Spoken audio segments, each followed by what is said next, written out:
Oscar, encantado de volverte a recibir en el programa de Reto Siglo XXI. Primero, para felicitarte por tu libro, Libertad y Democracia, Diálogos para el siglo XXI. Muchas Un- gracias, muchas una, gracias. Sí, una pieza literaria que ojalá todos los costarricenses lo puedan leer. Está en Amazon, ¿verdad? está en Amazon, sí, así Y lo es. pueden conseguir también en la librería Lehman. ¿Me dijiste? Sí, Es una introducción que compone muchos pensadores, ¿verdad? De clase mundial, ¿verdad? ¿No? así es, sí, sí. Entonces, contame un poco del libro y de Sí, qué es el mensaje que llevas aquí en el sí. libro. Bueno, el tema central del libro es la libertad y la democracia y la apertura de diálogos para el siglo XXI. Es, Algo muy es- es- difícil en estos es tiempos a decir, veces. sí, claro que sí. Eh, Ese es como el eje transversal de la obra y me baso en numerosos autores. Vos dijiste de clase mundial, creo que sí, efectivamente. Alguna gente me preguntaba, mira, pero solo incluyes autores liberales. Yo les contesto, sí No. se incluyen autores liberales como John Locke, Adam Smith, Friedrich Hayek, la Escuela Austriaca de Economía, sí, efectivamente, pero también se incluye otro tipo de autores que no son liberales, como por ejemplo John Maynard Keynes o el mismo Anthony Giddens, que representa más bien la tercera vía dentro de la socialdemocracia internacional. Hay también autores de orientación social cristiana y otros que no están clasificados en ninguna doctrina, sino que son figuras humanistas y democráticas en general. Entonces el libro es muy variado. El que tiene una inclinación o un gusto por los autores liberales se va a sentir muy cómodo en la obra, al leer la obra, y el que pues tiene otras preferencias, ¿verdad? Como socialdemocracia, social cristianismo u otras, también va a estar cómodo con varios de los ensayos del libro. Es decir, hay mucha variedad.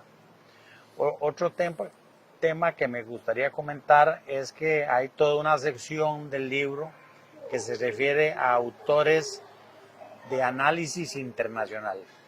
Allí se incluye, por ejemplo, a Hans Morgenthau, a Morton Kaplan y luego a Samuel Huntington como el autor del libro de Choque de Civilizaciones. Es decir, este tipo de autores son escritores que se han dedicado al análisis de la sociedad internacional en general en los últimos 100 años y entonces es muy importante recurrir a ellos para basarse en los análisis que realizamos nosotros todos los días de los temas de actualidad internacional. Pero entonces aquí le damos al lector, digamos, munición, armas de análisis para los asuntos internacionales. Esa es otra, digamos, otra faceta o otra parte del libro. Alguna gente me ha preguntado si en el libro se promueve una doctrina en especial o en particular. Yo diría que no tanto. El libro es más bien pluralista, abierto al estudio de diferentes doctrinas y de diferentes autores, ¿verdad? El autor, es decir, mi caso personal, soy una persona pluralista, democrática, muy dispuesta a leer de todo y a nutrirme de todo tipo de autores, sean de la inclinación que sean, ¿verdad? Sin excluir a ninguna doctrina filosófica, política o económica. Así es que eso se nota en el libro. En el libro se nota esa amplitud y ese pluralismo que me parece que puede ser útil en un mundo en el que más bien se tiende a polarizar y a excluir al que piensa diferente y a excluir las doctrinas que no me gustan y a excluir a las que no me agradan. Entonces, creo que el texto es bastante pluralista y bastante abierto tanto en sus fuentes como en sus autores, como en el tratamiento de los diferentes asuntos.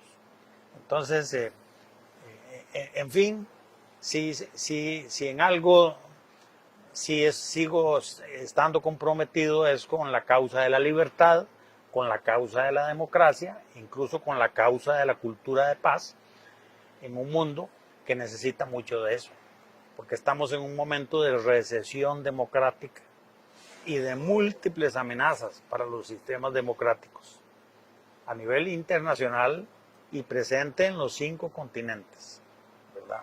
No podemos ser tampoco tan ingenuos de pensar que los problemitas de la democracia en un país o en otro son un tema puramente local. No, hay actores internacionales, ¿verdad?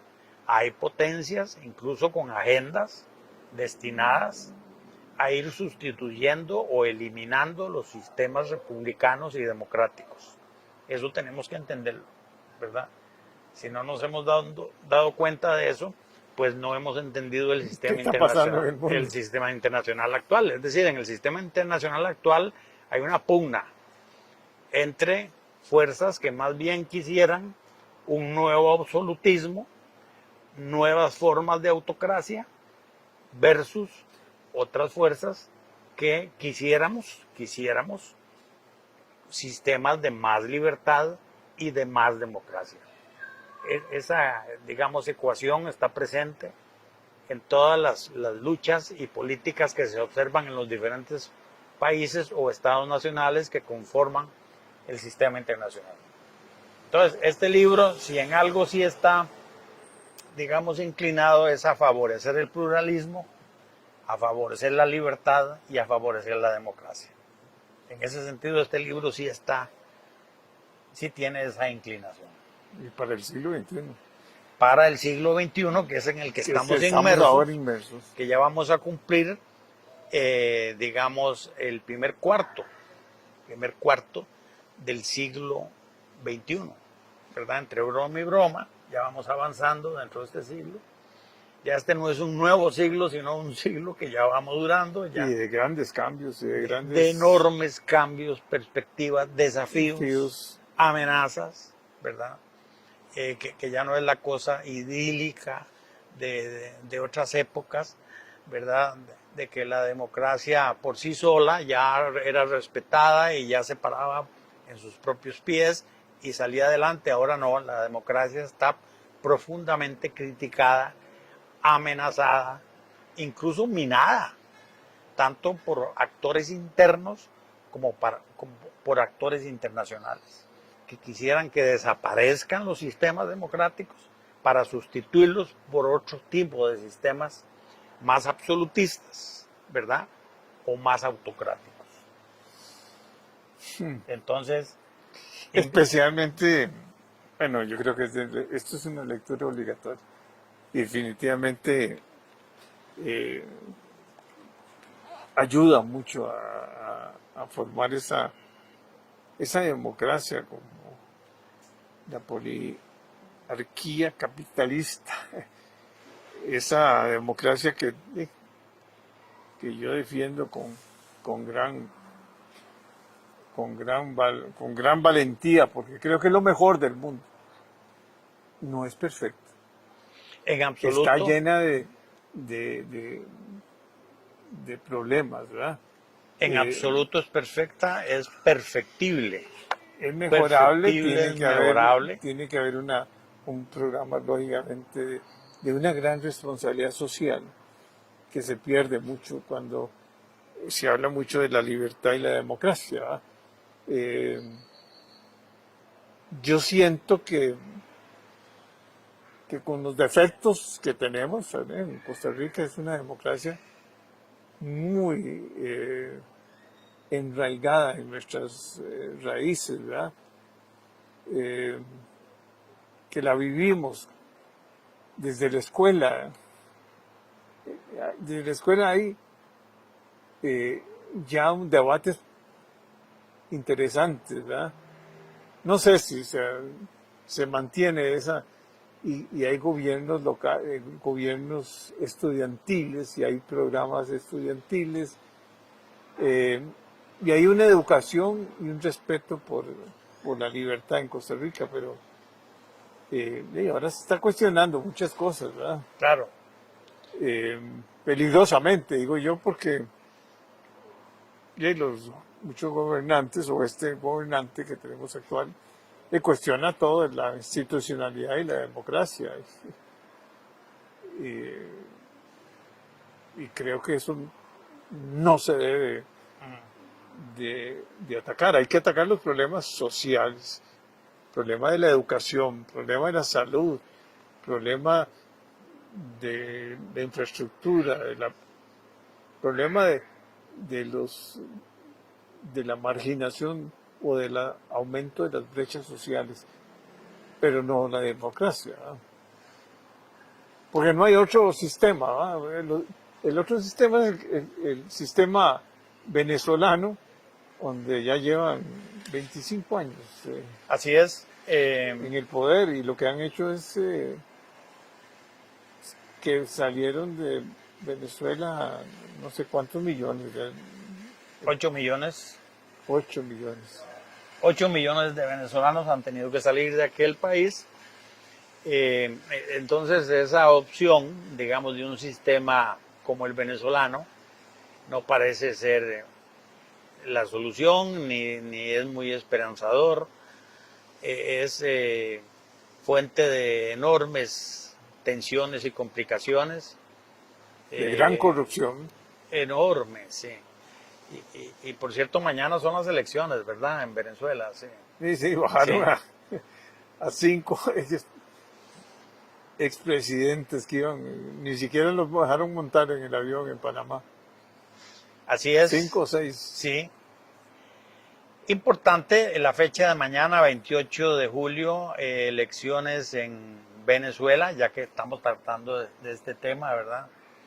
Sí, efectivamente, el Partido Socialista Unido de Venezuela, o PSUV, el llamado Proyecto de Socialismo del siglo XXI en Venezuela, ya lleva en el poder casi 25 años prácticamente, un cuarto de siglo en el poder, sin dar margen o posibilidad de alternancia a otras fuerzas políticas.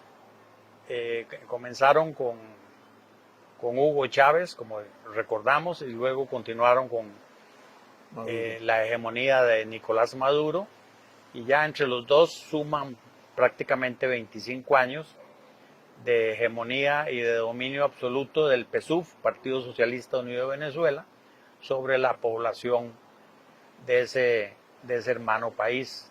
Mañana son las elecciones en donde se define si continúa en el poder Nicolás Maduro, que es el candidato oficialista, por supuesto, que representa la continuidad del proyecto de socialismo del siglo XXI, o si se pasa la antorcha o la batuta a una nueva opción, que sería la opción de la oposición, representada en este caso por Edmundo González. Como sabemos, la gran lideresa de la oposición democrática en Venezuela es María Corina Machado. Ella era la candidata favorita y preferida de las fuerzas de oposición democrática, pero el régimen le ha impedido participar, la ha inhabilitado, y entonces ella no ha tenido más remedio que buscar otra opción que la relevara, pero a la vez esa opción que presentó en un primer momento también se la dejaron por fuera, se la inhabilitaron, y entonces finalmente está promoviendo la candidatura de Edmundo González, que en estos momentos es la candidatura del cambio democrático en el contexto de Venezuela. Es una elección muy difícil porque aunque muchas encuestas serias marcan Una mayoría importante una fuerza muy importante de oposición democrática, sin embargo, el control del Tribunal Electoral está en manos del gobierno de Nicolás Maduro, quien es a la vez el candidato para continuar 6 años más en el poder. Entonces es muy difícil porque Nicolás Maduro es juez y es parte y es candidato presidencial, es presidente y a la vez es el que maneja el Tribunal Electoral en Venezuela. Además de que maneja las Fuerzas Armadas, ¿verdad? Y todos los resortes del poder del Estado. El Congreso, todo lo Además maneja, del ¿no? Congreso, la PDVSA y lo que usted se puede imaginar como instancia de poder.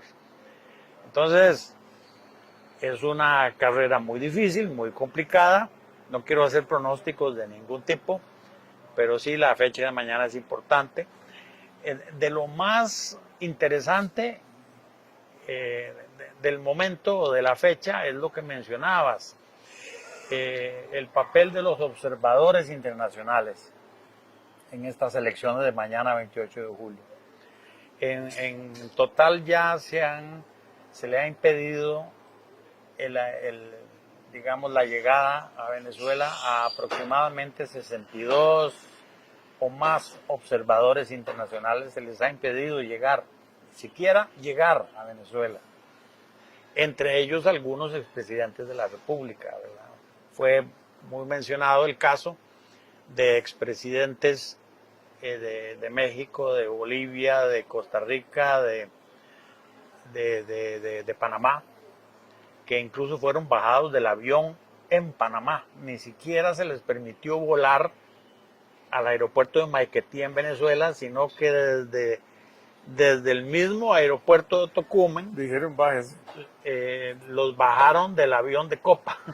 Es Copa decir, Línea Aérea Panameña. panameña, no los dejaron viajar ni siquiera a Venezuela como observadores internacionales que eran, ¿verdad? Es decir, esto es una señal muy preocupante de un sistema político, de un régimen que ni siquiera se permite la llegada de observadores internacionales, ¿verdad? Con un punto de vista diferente al del gobierno sobre lo que está pasando en esa jornada de mañana 28 de julio. También le negaron el acceso a otras delegaciones, por ejemplo a una delegación de parlamentarios de la Unión Europea, no le permitieron la llegada a Venezuela. Así como de otros dirigentes políticos, una delegación del Senado de Chile no le permitieron el acceso. Hubo una reacción del presidente de Brasil, Lula, diciendo Sí. que es el país más importante de Sudamérica, ¿verdad? Lula ha mostrado no estar de acuerdo con forma. todo lo que se está haciendo en materia electoral en Venezuela. Sí. Además, Estados Unidos es el que está pagando muchas facturas, porque resulta que esos 8 millones de venezolanos, la gran mayoría, o se va una parte para Europa, muy pequeña, otros se podrán quedar en algunos países centroamericanos, pero la gran mayoría va para Estados Unidos, ¿verdad? Sí, claro. La gran mayoría de las personas que salen de Venezuela, bueno, algunos se van rumbo a Chile, otros a Colombia, otros Sí, sí. incluso Costa Rica, ¿verdad? Y finalmente se van enrumbando a Estados Unidos, ¿verdad? Un buen porcentaje. Que pasan por el Darién, ¿verdad? Pasan por la frontera del Darién, ¿verdad? Es decir, que todos los vecinos terminamos pagando la factura, ¿sí?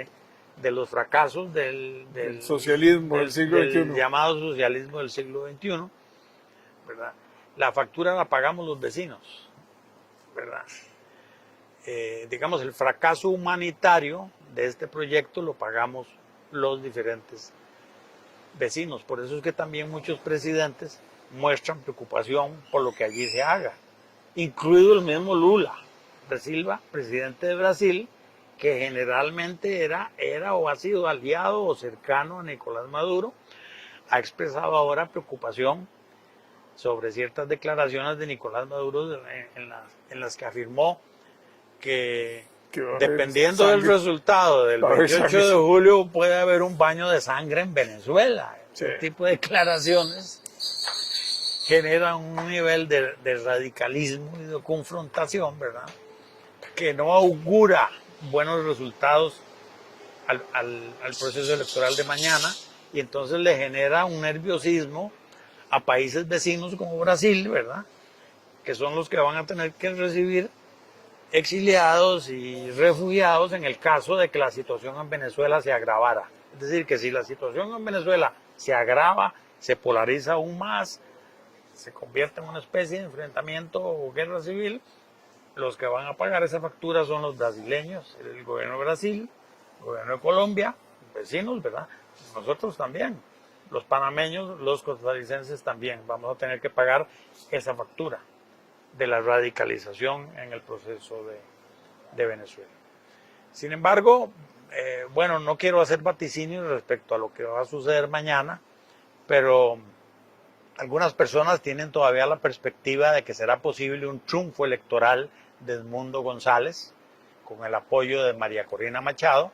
Es decir, eso significaría una victoria de las fuerzas democráticas de oposición en la fecha de mañana. Y entonces incluso muchas redes y organizaciones pro democracia a nivel internacional están llamando al pueblo venezolano a hacerse presentes en las urnas, a votar, a participar en este proceso electoral, porque con todas las limitaciones que ha tenido y que tiene, puede significar alguna posibilidad De un cambio. de un cierto cambio.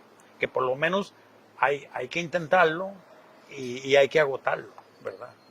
Y veremos cuáles serán los resultados de mañana. Hay grandes intereses Sí. de China en Venezuela y lógicamente de Rusia. Hay, es un país muy rico.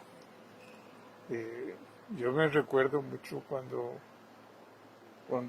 antes de Chávez, que los venezolanos iban a Miami y compraban como si fuera todo regalado. Siempre decían, muy barato, M2.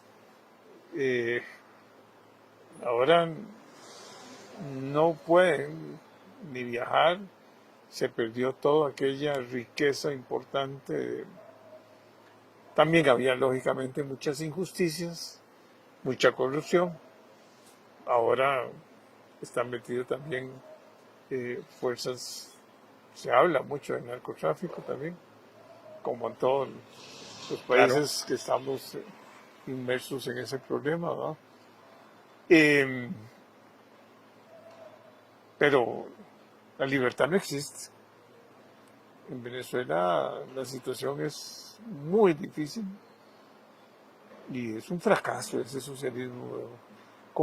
Con Chávez se había hecho unas ciertas obras importantes, sobre todo en infraestructura y en vivienda.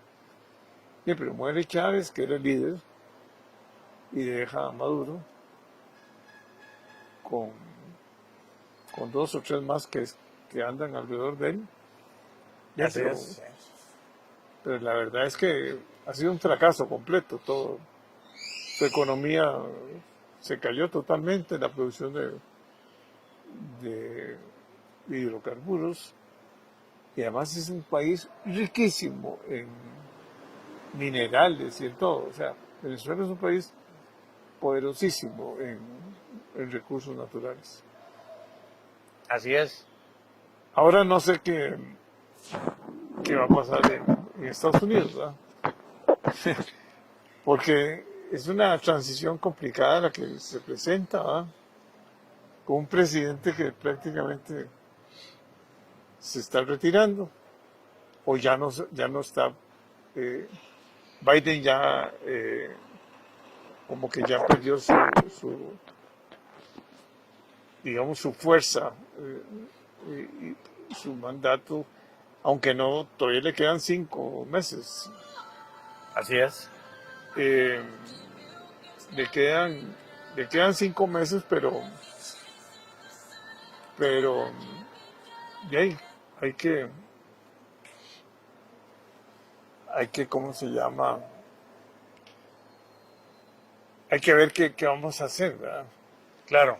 O sea, los americanos, Trump la tenía muy sencilla, muy fácil. Ya se veía un triunfalismo muy importante de los republicanos y de Trump, que es el gran líder. Ahora, ahora la situación no está clara en Estados Unidos, ¿verdad? Así es. Ahora Un año esta electoral muy tormentoso, ¿verdad? En los Estados Unidos. nunca se ha visto una situación Sí, digamos, tan especial, pongámoslo así, sí, lleno de sorpresas, recovecos, de acontecimientos. Hasta acontecimientos. ese atentado contra Trump es una cosa Sí, fuera de, como un cuento, ¿verdad? sí, definitivamente. Ese, ese día Eh, nació Trump, ¿verdad? Porque sí.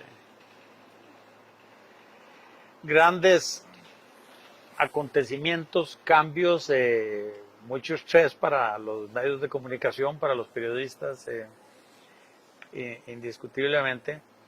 Eh, Atentado contra la vida de Trump. Bueno, Convención Nacional Republicana que pasó, ¿verdad?, la semana pasada y ocupó mucho de los medios de comunicación. El nombramiento del vicepresidente de Donald Trump, señor J.D. Vance, como candidato a la vicepresidencia. Luego el tema de Biden, ¿verdad?, que finalmente declina, no continúa como candidato presidencial y ya lo ha explicado incluso en una cadena de la misma Casa Blanca, ¿verdad?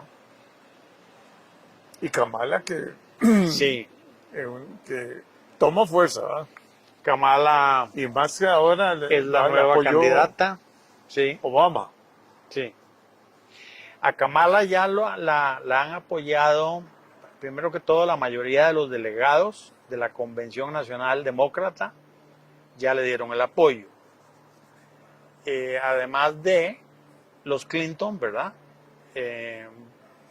Bill y Hillary Clinton ya le dieron el apoyo, fueron de los primeros. Y de manera un poquito después, Es que Obama, sí, Biden era vicepresidente de Obama. sí, así es. Sí. Los Obama también, hace un par de días, también le dieron el apoyo a Kamala. La llamaron, incluso por celular, por teléfono. Le dieron el apoyo. Yo diría que todo el liderazgo del Partido Demócrata está apoyando a Kamala Harris ya, ¿verdad? En este momento, sí. Y una convención que es dentro de pocas La semanas. convención es dentro de 2 semanas, Convención Nacional Demócrata, ¿verdad? Entonces, en esa convención se esperaría que, digamos, se corone o se confirme la candidatura presidencial de Kamala Harris, salvo alguna sorpresa, pero no la veo viable, ¿verdad? Digamos, alguien que quiera aspirar a ser él o ella el candidato de relevo, pero no le vería yo mucha posibilidad Y no hay tiempo. de triunfo Y no hay tiempo si ya. ya tiene el apoyo Cámara de los delegados, Y de los de líderes. los Obama, de los Clinton, no le veo viabilidad, ¿verdad? Entonces va para adelante la candidatura de Kamala Harris. Eso significa que en la mitad del río empieza una nueva campaña, ¿verdad? Termina el capítulo aquel de la campaña de Donald Trump versus Joe Biden, ¿verdad? Ese es capítulo ya histórico. Ahora empieza una nueva campaña electoral en Estados Unidos, que es la campaña Donald Trump versus Kamala Harris. Esa es la nueva Bueno, hay que elegir vicepresidente.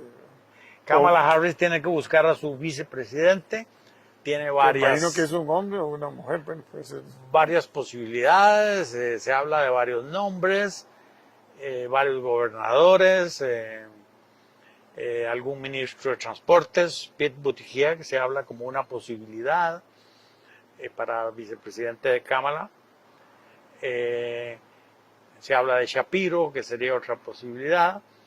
No está definido, lógicamente. Tienen que procesarlo, tienen que definirlo y tienen que tomar en cuenta también los números, ¿verdad? Porque ya están saliendo encuestas sobre esta nueva campaña electoral. Es la campaña de Trump versus Kamala Harris. Sí. Trump va a tener que reformular su estrategia, su narrativa, ¿verdad? Porque, digamos, una cosa era referirse a Joe Biden y a sus características, ¿verdad? Y a su administración, logros, limitaciones, éxitos, errores, sus características personales, y otra cosa es ya referirse a Kamala. Kamala es una realidad un poco diferente, aunque Kamala también es la vicepresidenta de Joe Biden, ¿verdad? Ha sido, pero ella ya es un personaje diferente. Ha sido fiscal muchos tiempos. Ha sido fiscal en California, fue senadora. Está casada con un hombre de orígenes judíos. Esto es un detalle interesante, porque alguna gente ve a Kamala como muy cercana a los palestinos, ¿verdad? Pero también está casada con un judío, ¿sí? Eso hay que entenderlo. Entonces ella ha dejado claro que ella apoya el Estado de Israel, pero a la vez ha puesto mucho énfasis en el tema de la paz, y defender a las víctimas, digamos, del conflicto en Gaza. Ella ha sido incluso más enfática que Biden en ese tema, ¿verdad? Ella ha sido más pro víctimas en Gaza, ha sido ella, sí. Y a Biden le califican de que ha sido demasiado pro Israel, ¿verdad? Le critican ciertos sectores del Partido Demócrata, que Biden se inclinó demasiado a Israel, mientras que Kamala representa una postura un poquito más cercana a los palestinos, ¿verdad? Entonces, ahora que vino Benjamín Netanyahu a Washington, ¿verdad? Es el primer ministro de Israel y quiso pronunciar un discurso, o pronunció un discurso frente al Congreso de los Estados Unidos. Le tocaba presidir a Kamala Harris, ¿verdad? Esa reunión, pero no ha llegado. Es decir, Kamala no ha llegado, no presidió el Congreso, en el que Benjamín Netanyahu, primer ministro de Israel, se refería a la guerra Israel-Hamas o Israel-Gaza, como se quiera decir. Entonces eso se interpretó como una forma de Kamala de dejar claro que ella no está tan matriculada en el apoyo a Israel y sobre todo no está tan matriculada en el apoyo a Benjamín Netanyahu, ¿verdad? Porque está tratando de recuperar el apoyo de los jóvenes del Partido Demócrata que a raíz de la guerra Israel-Gaza se fueron a favor de los palestinos. Entonces Kamala está diciendo, yo no soy tan pro Israel, yo estoy también solidaria con los palestinos. Está en campaña electoral, y además no solo es que está en campaña electoral, es que a ella le nace esa posición de solidaridad con el pueblo palestino. Kamala es más de two-state solutions, es decir, buscar una solución de dos estados. Está partidaria de solidaridad con Israel, pero también solidaridad con los palestinos. Y está manejando esa carta que va a ser electoral fundamental en estos momentos, ¿verdad? También Trump dice que es la reina. Trump es aquí se ve claramente que la posición de Trump es otra, tanto que Benjamín Netanyahu, que visitó Washington, primero se dirigió al Congreso, luego visitó a Kamala, se reunió con ella en la Casa Blanca, pero posteriormente Benjamín Netanyahu se fue a Mar-a-Lago, y se reunió nada menos que en la residencia de Donald Trump y cenó con Trump. Es decir, se ve claramente que Netanyahu está con Trump, Trump está con Netanyahu, Trump es totalmente pro-Israel, mientras que Kamala está haciendo un juego de yo estoy en el centro, yo no estoy tan con Israel, pero estoy más bien en solidaridad con Gaza. Entonces estamos en plena campaña electoral ya, es una nueva campaña electoral. En este caso es Donald Trump versus Kamala Harris y vamos a ver quién gana. No quiero especular sobre quién va a ganar, ¿verdad? Es un poquito difícil hacer ese tipo de especulaciones. Sí, sí. Bueno, Oscar, Muy bien. te felicito, te reitero que eres un gran analista político, es una persona que tiene grandes cualidades para escribir un libro de esta, y no es el primero, es tener varios libros, ¿verdad? Creo que te voy a invitar ahora posterior para ver qué pasó con Venezuela, ¿va? Con mucho gusto. Esto va a ser interesante analizar estas elecciones y qué va a pasar en Latinoamérica. Bueno, y lógicamente vamos a hablar más de lo que está sucediendo, porque el escenario en Estados Unidos cambia todo el tiempo, ¿va? Así es.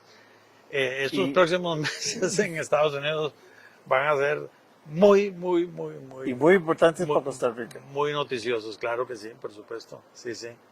Muchas gracias. Muchas gracias por invitarme, Jorge.